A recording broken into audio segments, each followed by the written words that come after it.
As the youngest of 3 kids, I spent my youth boating and traveling Europe. As an adult, I taught for 27 years at a 4-year college for furniture design and making in Amsterdam, Holland.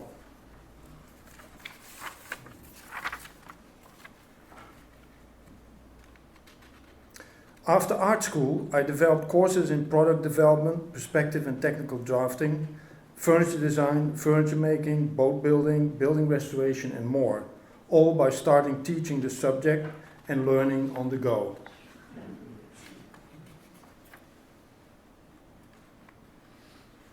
In Dutch, a teacher is called a learner. Thanks to the thousands of how and why questions from my students and my involvement in the development of many design projects, I developed a greater understanding than I could have done on my own.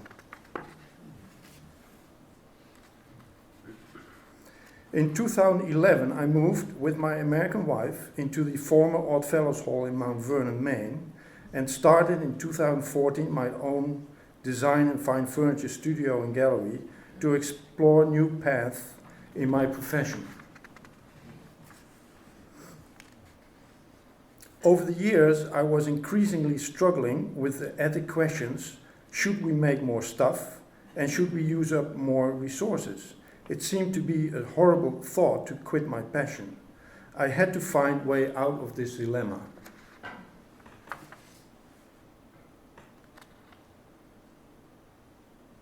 To find answers, I had to look for solutions within the 3 components that make up my craft: the material component, the skills, tools, and method component, and what we might call the architecture and art component.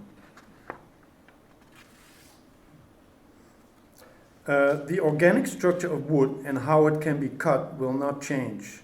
Developments in tool, from manual, mechanized, and automated hardly influence the equation of possibilities. I concluded the architecture component is the only one to find solutions. I came up with 3 strategies that are not new but revolutionary in its combination within my craft.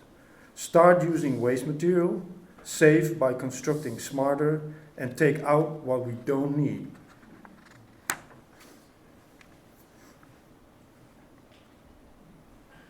Wood nuts are hard and unstable, therefore most craftsmen discard the nuts and sparingly use some for their abstract decorative value. With a touch of paint, I pulled out creatures that exist in the wild growth of wood fibers. I selected some dirty old siding planks, and with a few little strokes of my paintbrush, I invited nature to present itself. I only catched its beauty and meaning by framing the unstable old plank in a way it can't do any harm to the construction. On a firewood pile, I found the face of this dress boy. On the right, a fish diving down, pushing a vortex ahead on the drawer front of a kitchen cabinet. These are examples of aesthetics presented to me to save resources. Boats are the strongest and most advanced wood constructions. By designing a boat hull with rotated sections and only a keel and shear stroke of a 1/4 inch thick, I created a table that is as sturdy as a monastery table with the use of way less material. In this table, I used the principle of the truss to create an appealing smart construction. A Series 51 by 17 inch table is strong and weighed only 6 pounds.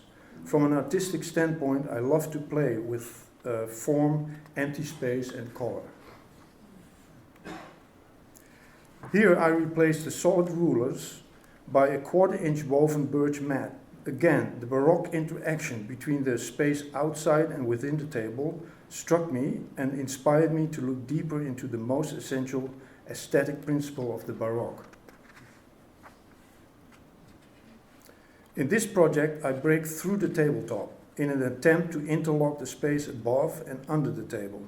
Doing that, I realized that we don't need every square inch of tabletop, so why not remove part of it?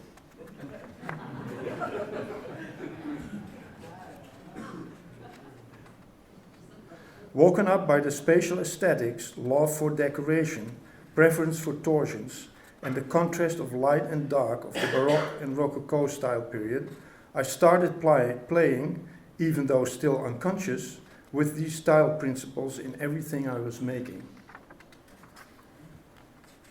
Inspired by all the possibilities that two simple ethical questions could spark, in combination with my experience and knowledge gathered over the years, I'm now on a path to do aesthetically more out of less material.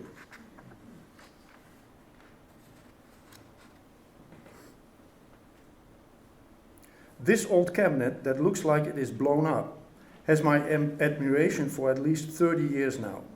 In 2015, I finally got the opportunity, with the help of my students from the University of Amsterdam, to open up this amazing cabinet and study its construction.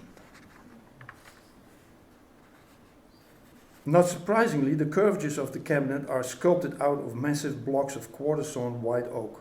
If I ever want to make a masterpiece like this, I have to find other ways to build it according to the principle of doing more with less.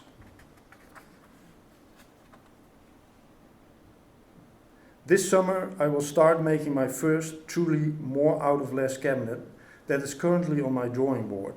A spatial and decorated double-curved cabinet that uses less material, an unexplored terrain. I will never stop being a learner in every sense.